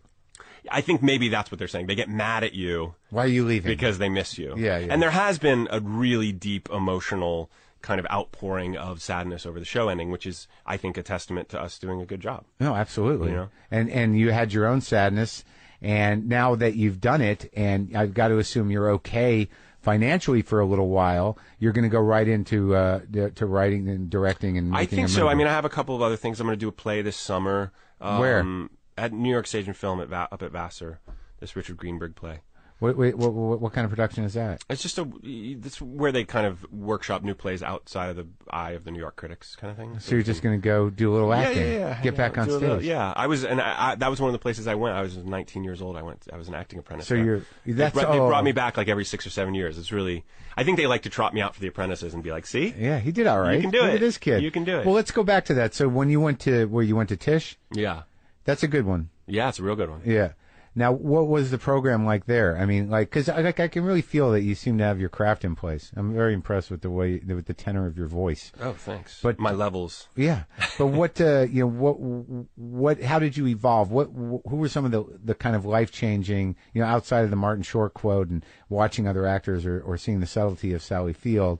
Who would you consider a mentor early on? So when I went to Vassar, I was 19. It was this before this was it was in between my sophomore and junior year at Kenyon. Right. So I went there for the summer. My father was like, actually revealed to me, he said, well, he's never acted outside of Ohio. He's going to get slaughtered by all these East Coast, Isn't geniuses. it weird? Don't you feel on some level that there isn't a statute of limitations on what your parents can tell you about what was really going on? Yeah, and it's constant. They reveal more things the older you get. And you're it's like, crazy. God, wow. Eventually you're like, was my whole life a lie? You had a really robust inner narrative going on about me that I had no idea. Thank God. Yeah, the question is, maybe they should just keep it to themselves. Yeah. So but they do become more. They disclose more as the years go on. It's true. It's true. So I was there that summer, and we had they did 2 Shakespeare and your dad was productions. counting on you failing. Exactly. In a way, yeah. He just thought he'll go to law school eventually. Sure. And I ended up getting Macbeth I ended up getting like the lead of one of the Shakespeare productions. And I remember calling my parents on the payphone, and they were really stunned, and I don't think entirely happy, maybe. Right. Like, this thing's continuing. But I had a great summer there, and I had one of the great things about being at Vassar, and one of the things I go to the apprentices production, because I remember when there's a great actor, Peter Frechette. Do you know Peter Frechette? He was on 30-something. He's just an amazing stage actor. And Jane Kasmerick, who was on Malcolm in the Middle, not at that point. But they were I did running crew for a production they were in, and they were 2 people who came and saw me in these productions. And they both separately pulled me aside and said, you're going to be an actor. Like, you're going to do this. They said, not everyone here is going to do it, and you're going to do it. And to me, like 19-year-old Ohio boy, to see like 2 actors that I thought were amazing, I felt like I got a secret handshake, you know. And those are the kinds of things that you bottle up, you put them in like the deepest place inside you to pull out on a rainy day. Like the days that are so dark, and you're like, why did I do this? I'm not talented. I'm not gonna. And you remember, like, no, someone actually said you're going to do this, and until you can generate it yourself, you almost have to depend on those external sources. Interesting. And it was really it was a powerful summer for me, because I went back to Kenyon even more resolved about doing this professionally. It wasn't like a maybe. It was like, I'm doing this. And it's also great to see actors who have had careers in film and in television, still going back to the stage and understanding, I think, as an adult, that it is a profession. Because I think when you're younger, you're sort of like, I'm just going to go be in a movie. Right. Well, I also think there's a lot of, the feeling, because good acting makes it looks easy, and because it looks like life, a lot of people think they can do it. That's true. You know what I'm saying? Sure, it's with comedy too. Yeah. So I feel like, I really try to tell people, like, I was not discovered in a coffee shop. Like, I went to school the way you go to law school or med school. How long were the graduate program? 3 years. So it's 7 altogether. Round the clock. Yeah. And then you come out here. Well, I was in and around New York for a little while. Doing what? Doing stage? Theater. Shitty, like experimental? No, good. I got my equity card at Manhattan Theater Club off Broadway, understudied, took over a role actually when the actor left. I did an Eric Bogosian play at Baltimore Center Stage. Which one? It's called Griller. It never came into New York. But what's interesting about him, and what I imagine that you learn from somebody like him, is that he's a phenomenal talent, both as an actor and as a creator. But if you spend time with him, you're like, oh my God, he struggles with himself. God, yeah. And he's completely kind of at once insecure and confident. But that's also, in some ways, that's a relief. No, I know. Because you don't want to, you know what I mean? Like, Yeah. I don't want my artistic heroes to just be like saints. I want them to feel real, and that's why you like them. Yeah, I don't gravitate towards any saints. Yeah. I think mostly the opposite of saints. Right. That guy had a hard time. I like him. Right. Share your struggles with me. Well, so you work with Bogosian. I worked with Bogosian. I didn't work for 6 months. I auditioned for everything in New York, and then I went to Vassar. Is that when you had the sort of like, what am I doing? Like, tell me about those times where you say you struggle and you have to hold on to these little tidbits of support. Yeah, and one of the things I learned early on was like, I can't sit around with other grad school grads and complain about how hard it is to be an actor. Like, I found that it was such a cycle. It's like a fragile. Your psyche's so fragile as an artist. Yeah. That I didn't want to submerge myself in all that negativity because it'll beat you. Yeah, you're done. Yeah. I always tell people, like, it's not. People don't quit acting because acting's hard. They quit acting because not acting's hard. Right. You know what I mean? Yeah. Unemployment's tough. It's like. I said it's like a life of snow days. Yeah. You wake up and I was actually making enough to not have to do another job. Right. I didn't have a lot of money, but I didn't have to do another job. So, and then I started writing because I had hours to fill. Yeah. I had days and days to fill. Writing as opposed to waking up late, smoking weed, exactly, hanging out with guys going, we're fucked. Yeah. I tried that on for a while and I was like, this is not working. No, well, that's good. That's that party that didn't want to be a terrible person. Yeah, I guess. Yeah, because there's no way for you not to absorb. Like you can lock into that type of cynicism, to that sort of self-loathing. We're really contagious as our psyche. You know what I'm saying? Yeah, absolutely. I think you have to be careful about what you're going to subject yourself to. Yeah, and be big enough or at least self-aware enough to pull out of it, because I was cynical and bitter and insecure for years. Yeah. And sometimes it takes some success to make that go away, unfortunately. Yes, I think that's right. I think that's right, or at least little tastes of it along the way. That's right.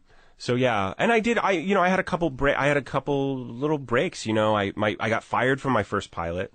What was that one? It was called Off Centers on the WB. So you moved out here, but I got my first pilot I auditioned for. You had representation. Yeah. I got my first pilot I auditioned for. We shot it. Yeah.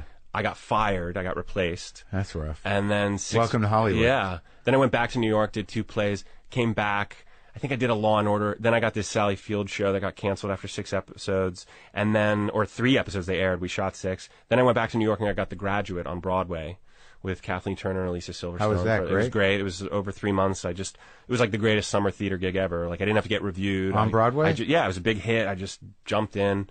2 weeks of rehearsal. You replaced somebody? I replaced Jason Biggs. He did a Woody Allen movie, so I got to take over while he was doing that, and then I came back out to L.A., Always on the stage, man. Yeah. You really got a foot in that. Yeah, it's where I feel the most. It's where I feel like I know what I'm doing the most. I think that's rare, in a sense that, like, a lot of movie actors, they can't do it. They can't do this. I'd love to. I know Cranston's. Did you go see him as LBJ? I haven't been yet. No, but I hear it's great. Is it? I just saw it. I didn't know about it, but I was in New York when you were there. What was it, last week? Yeah. And I saw the sign for it. I'm like, that'd be interesting. That guy's a great actor.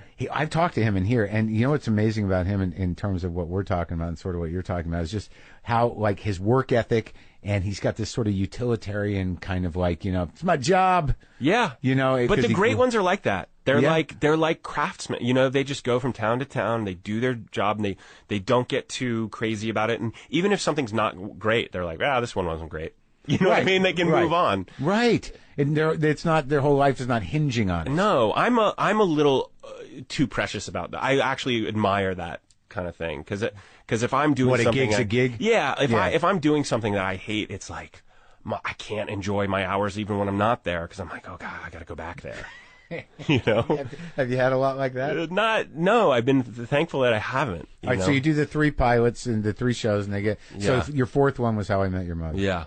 Like, I can't even imagine you've gone through a whole evolution as a person while you stayed in this character. I know. That's actually been really hard, because it's like you're evolving so much faster than the character's evolving. Right. So you almost feel like this is going to sound kind of condescending, but you almost feel like I'm a PhD candidate and I'm doing the SATs or something, where you have to go back. Yeah. And, But the character's great. I found the longer I played him, I felt distanced from him more, and he was more fun to play when I wasn't thinking he was some version of me. Right. Right. I felt that too with the second season of the show. But the problem was that if you play a role and you play it fairly successfully, and my independent films weren't like global box office sensations, so it's not like everyone saw me do other things. Mm-hmm. So you just get overly identified with a part, and that becomes the challenge of the next phase of your career.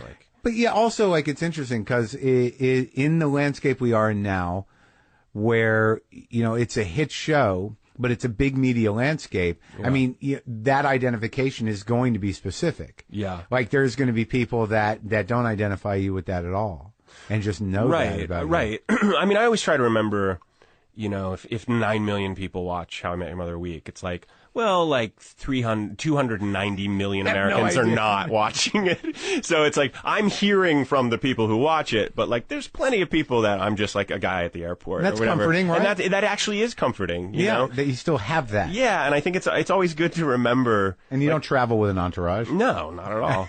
Not at all. You came over here alone. I did. You can vouch for that. But now it's just a matter of how much can my restlessness, like how much time can I really take? What would be a dream gig? I mean, outside of directing a movie, which you're gonna do, and writing these things. But I mean, who would you like to work with? If you were to do a film, and who would, what director do you want to do a Woody Allen movie? Do you want to work with like Martin Scorsese? Do you want to work? I'm like a Richard Linklater fan. Sure. Yeah. Yeah. I really want to see that movie he shot over like a decade. Yeah, Did you hear about that movie, Boy? No. It was Ethan Hawke and I think Patricia Arquette and this kid. Yeah. And they started shooting when he was like 7 or 8. And they go through they shot 3 it's days like that every documentary. year. Yeah, What's it called? Something 7 Up, 7 Up, 14 Up. Yeah. They shot for 3 days every year. Mm-hmm. So it's like this unbelievably innovative project. I mean, I just think I love what he's up to. I just think he's always worth. That seems like something out. You could do. To do that? To talk to Richard Linklater and say, put me in a movie. Maybe I will. Well, I mean, you don't have to say it like that. Maybe I will. Maybe instead of having dinner with Martin Short, I'm going to say, Martin, do you know Richard Linklater? Yeah, can you give me his number? I think I met him once. You've never met him before? I've been at places with him where I'm 2 feet away.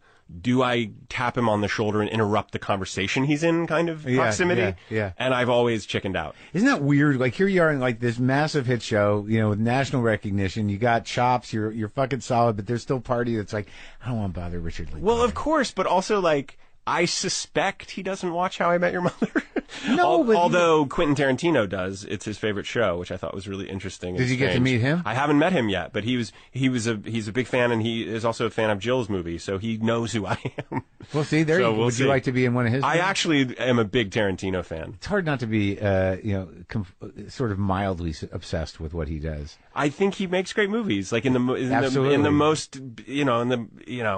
he just makes great movies. Well, yeah, no one does what he does. No. And, and I also generally don't like really violent things, but for some reason his violence, it doesn't bother me. He's got an elevated sort of bizarre sense of humor and force to anything he does. Like there are some movies where it's like, I could maybe not like 20 minutes of it, but then there's another 20 that are like beyond anything I've ever seen before. And then, but the method, the way of dialogue and the pacing of things, and sort of how erratic he can be is pretty astounding. I also think his villains are so like archetypally bad. Yeah. So when they die, you find yourself cheering in almost like it's like a Greek play or something. Yeah, yeah, and just like his editing, like if you watch, it's like Scorsese too. Like when I watched Wolf of Wall Street, I was so relieved that he had gotten his either he's going to do his thing, that sort of manic momentum with the layers of music, and it's so gratifying. The same with Tarantino. He's got a very unique fucking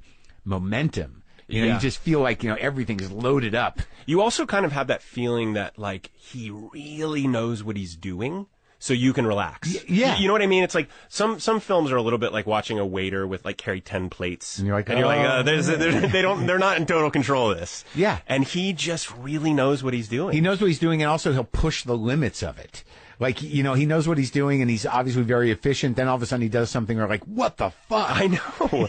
So you're never ahead of it. Nope, and never. you just feel kind of. That's a good thing. I saw Django on Christmas Day with two of my friends. Like, you know, big cup of coffee. It's like 11 a.m. Yeah, perfect seats. And it was just, it was as pleasurable a time as I've had going to a movie in a really long time. Oh, yeah, it's astounding. Yeah. Like, it's astounding how he can go in and out of sort of, like, it's all within his vision, but there are some things where, like, he'll do like 3 or 4 minutes in a movie where, like, that was stunning. That was like European. I know. You know? I also think his film vocabulary is larger than anyone's. That's where it is. So he just is drawing on a limitless well. And he's not ashamed to do it. That's his style. Yeah. Is this amount? You know, that's something I've had to do in the last couple of years. Is like give myself film school, because I'm a proper actor, and that's where my training is. So I think I have storytelling instincts from being inside of a lot of scripts and characters. But cinematically, I've had to really educate myself. Well, how do you do that? I get, like, I order a lot of Criterion Collection and really try to watch those movies and just fill in the blanks. Like what, the Bicycle Thief? Yeah, the Bicycle Thief. Rome Open City. I got that. I haven't watched it. Is that good? Yeah, of course. Yeah. I got all the, Louis Malle. Have you seen Murmur of the Heart? No. Oh my God, you gotta watch this Louis Malle movie. Yeah? It's nuts. It's kind of like Spanking the Monkey before Spanking the Monkey. It's like a Oh, mother-son. maybe. It's maybe I did fantastic. watch that, That movie really has stayed with me. What other ones, man? So you're going through like the film? I mean, I had such big gaps. I mean, I saw it a couple years ago, but I'm obsessed, and I've now watched it many times. The Apartment is one of my favorite movies. Unbelievable. Great.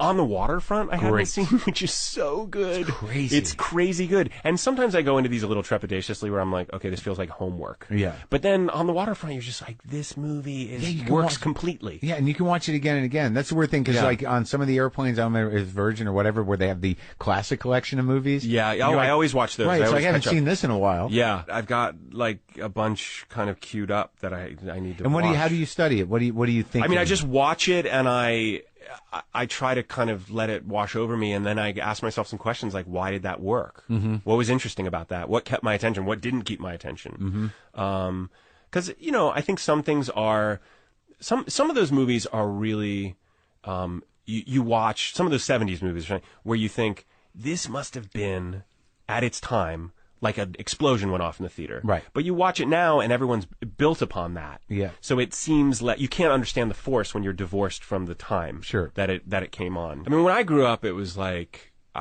John Hughes era. Yeah. And I still think those movies kind of are missed great. a lot. I mean, The Breakfast Club I watched again. Have you not seen The Breakfast Club? Sure, I have. Yeah. And I think I've seen them. Yeah. And I've seen The Breakfast Club a couple of times. Mm-hmm. Yeah, it's a great movie when you're a teenager. Yeah. Or like Spielberg was big, like loomed large, or dude, like to watch like fucking. I just watched Jaws part of it last night, and like Jaws, Close Encounters. Yeah, like I get hung up on the idea of why he used Francois Truffaut as this intermediary. To me, it was such a like in my mind. I always assume that it's like some sort of. Kind of a multi-layered tip of the hat, because Truffaut is the guy that comes in with the technology to communicate through sight and sound right with the aliens, and he's got Truffaut, the guy who was part of the French New Wave, who defined the auteur theory, and there was a magazine called Sight and Sound out of France that sort of documented the original auteurs, and I'm like, Spielberg's so smart, that's why he put him in there. Well, it's fun to kind of in-joke in movies. Yeah. I don't know if that's real. I don't know if I'm sure there's something. I mean, it's also cool that you can call up your heroes and say, do you want to spend a month with me in New Mexico where they filmed that, Yeah. I think like he is, you can criticize him all you want, but like, what a fucking dude has got he's a genius. It's beyond anything I can even. And one thing I learned from him, and I keep trying to remind myself, is like simple, like his images are just simple, but like so powerful. He doesn't overcomplicate things in a way. It's like he really just juxtaposes images that tell the story and get your heart racing or make you cry or whatever. Like, it's very simple, but he's masterful at it. Well, it's interesting to see the guys that really set out to make box office smashes. Like he clearly wants to make big movies. Right, but it doesn't feel at the expense of your intelligence. No, not at all. You know? But then you look at like Scorsese, who was like, where did that guy come from? Right. Where the fuck did Taxi Driver come from? Dude, no. when was the last time you watched fucking Goodfellas? Oh, I have it. I actually watched about half of it It's kind of great. recently. Yeah. I watch it like twice a year. Yeah. I watch the first two Godfathers every year. Yeah. Like the second Godfather. What is that? That's fucking. It's all in there. Yeah. Smart shit. Those are not overrated movies, I think. Oh no, Yeah. no. I just it's exciting to be excited about things.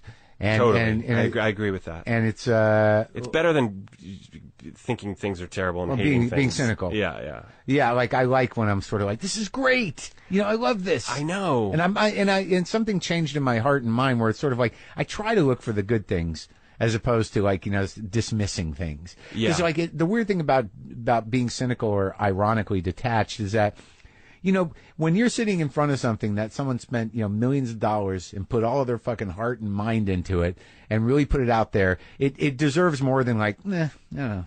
100%. I mean, when you actually start creating stuff, like really creating stuff that you're from the Kishkas, really, and then you naturally get a kind of hostile relationship to the marketplace and to critics because you feel like they're just like, next. And then you're sort of like, what the fuck do you do? Yeah. Your life is determined by what we do. Exactly. You're parasites. Yes. And, all you're there for is to sort of fuel a market or serve your own voice. Right. And it's there's a great thing I read about the true critic is more loyal to the artist than to his audience. Like that's who he's writing for and to in some ways. It's like a shared dialogue or a love letter between you and the artist. And older critics used to do that. I mean, I think I appreciate a good critic. Like Pauline Kael, they said, I read something that said she was never better than when she passionately loved something. And nowadays, I feel like critics are their kind of rhetorical fireworks go off when they hate something and can take something down. Well, the whole culture is based on provoking conflict or provoking controversy. That the media landscape has become so fragmented and competitive that they don't think that content is only that which has traction, and conflict has traction, and dumping on people has traction. Yeah, and I also think that there's no.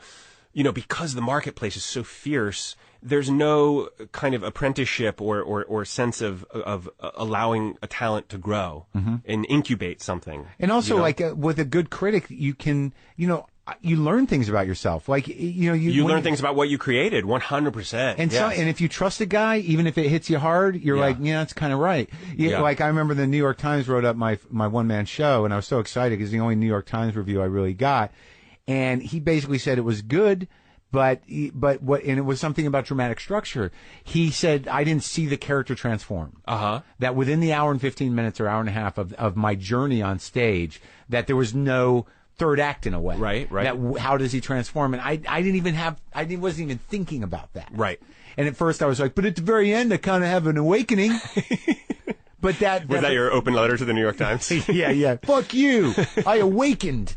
No, but transforming of character, that where does that character go? Yeah. Is sort of essential to the story in some ways. Sure. Even if he doesn't go anywhere or he goes, that should read as a transformation. Yeah. I got a really lovely review from Roger Ebert on liberal arts, and it was towards the end of his life, and I had a draft of a letter I was writing him to thank him, and he died, and I've always been sad about that, but it was another one of those things that you hold on to and kind of keep, because this guy Stephen Holden in the New York Times will not give it up for my movies on any level. I mean, he's just doesn't like me. Yeah. I think he's like, you stay in TV. He always compares my movies to sitcoms, which is like, dude, I'm on a sitcom. Yeah. Like that's so lazy. Yeah. Yeah. But Roger Ebert wrote such lovely words about it, and at its best, I think criticism can do what it can illuminate what you've done. That's what it's supposed to do. That's what it's supposed to do. I don't think it's supposed to be like, this sucks. I summarized it, and now like Holden he gave away plot twists in liberal arts that are kind of like a sweet surprise. Yeah. Like stuff. So he's being a dick. I don't know. I've never met the guy. I don't know why. It doesn't matter. It doesn't matter. None of it matters. We're going to be dead in 100 years. Well, but even those reviews matter less and less as time goes on. There's a great Winston Churchill quote where he says, few things in life are as exhilarating as to be shot at without result. And I kind of feel like criticism is a little like that. It's like the bullets are whizzing by. Right. And you're like, they didn't get me. I'm going to create something else. Screw you. That's a good way to end. Thanks for talking, man. It was good to be here.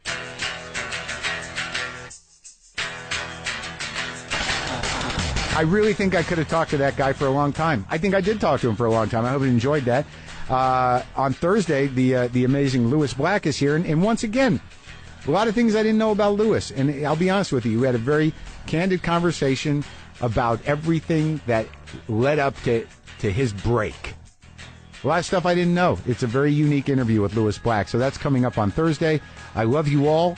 Go to WTFpod.com. I believe we're probably going to get rid of the comments. That's starting to feel like the thing to do. That, it's not really community there. It's randomly a place for people to express shitty things, and then a few people expressing good things. But that's about the size of it.